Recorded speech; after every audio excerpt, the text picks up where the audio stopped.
उज्ज्वल भविष्याची सुरुवात आता वांबोरीतून. नन्हे इंग्लिश मीडियम मान्यताप्राप्त स्कूल वांबोरी येथे प्रवेश प्रक्रिया सुरू आहे. आपल्या पाल्याला दर्जेदार इंग्रजी शिक्षणाची सुवर्ण संधी. तसंच संस्थेत शिक्षक भरती सुरू असून अनुभवी उमेदवारांना विशेष प्राधान्य. कर्मचाऱ्यांच्या मुलांना मोफत शिक्षण. संस्थेत ड्रायव्हर भरतीही सुरू आहे. गाडी सोबत आल्यास अधिक प्राधान्य. कामासाठी जोडपा हवाय. राहण्याची मोफत आणि उत्तम सुविधा. आजच संपर्क करा. संपर्क क्रमांक 91 58 59 69 09 आणि दुसरा संपर्क क्रमांक 78 75 49 89 15. नन्हे इंग्लिश मीडियम स्कूल वांबोरी. शिक्षण, संस्कार आणि उज्ज्वल भविष्याचा अतूट विश्वास.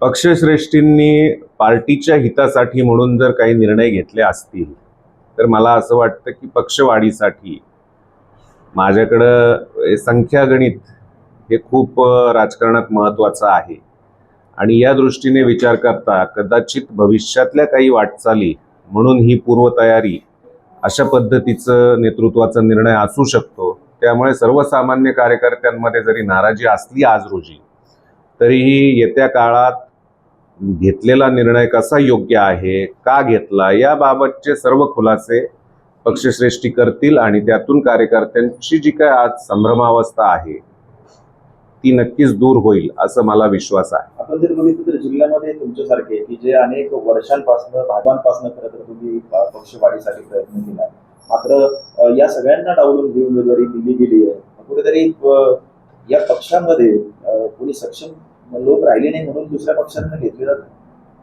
असंही असू शकेल कदाचित, परंतु मी म्हणेल की जाऊ दे, चेष्टेचा भाग जाऊ दे. परंतु पक्षश्रेष्ठींनी जो काही निर्णय घेतला त्याच्या मागे नक्कीच काहीतरी कारणं असतील. ज्या वेळेस आमच्यासारखे कार्यकर्ते हे गाव पातळीवर, तालुका पातळीवर किंवा जिल्हा पातळीवर काम करत असतात त्यावेळी पक्ष नेतृत्व हे अगदी देशाचा विचार करत असतं. भारतीय जनता पार्टी ही टॅगलाईनवरच काम करते की राष्ट्र प्रथम, दुसरी पार्टी आणि शेवटी स्वतः.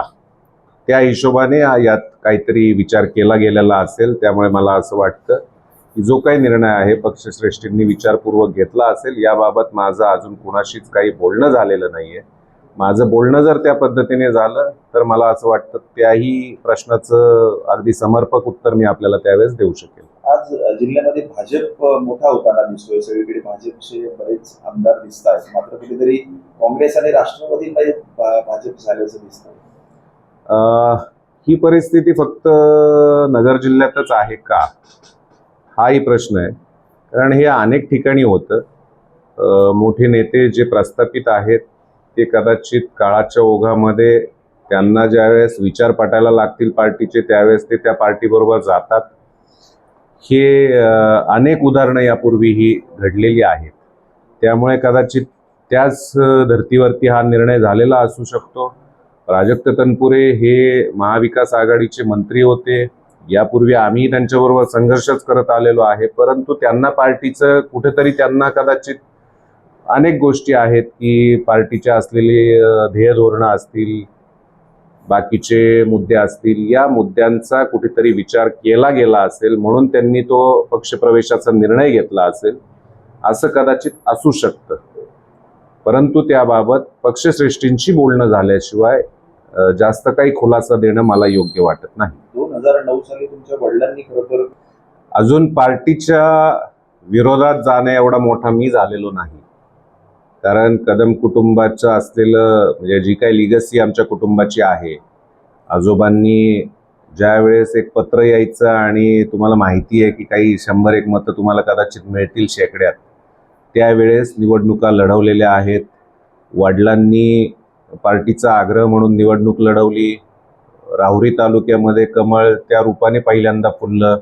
एकदा नाही दोनदा निवडणूक लढवून आम्ही विजय मिळवलेला आहे.